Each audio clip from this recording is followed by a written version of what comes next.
Nigeria's population is somewhere between 160 and 180 million and rising fast.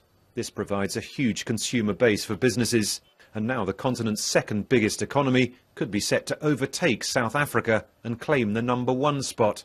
Nigeria's true economic clout has long been undervalued, as the GDP, a measure for size of the economy, has been based on out-of-date statistics. We're not going to use 1990 prices again. We're going to use 2010 prices. And then, because it's such a long time, the GDP is calculated based on sectors. There were some sectors that have not been captured over the years. One of those sectors is Nigeria's film industry, known as Nollywood. It barely existed 20 years ago.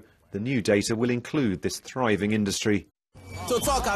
Yet another mobile phone advert. In 1990, there were just a few 100,000 landlines in Nigeria. Today, there are about 100 million phones, mostly mobiles.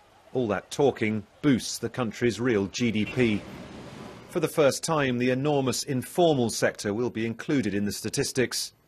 Knowing the true size of the economy will have several implications. Nigeria will suddenly have a lower debt-to-GDP ratio, and so will have a greater capacity to borrow. More investors may be attracted to get a share of this larger economy. But overnight, the rate of economic growth will drop from more than 7% to around only 4%. Nigeria may soon be Africa's richest country, but far too many people aren't getting a share of this wealth. That could affect Nigeria's stability.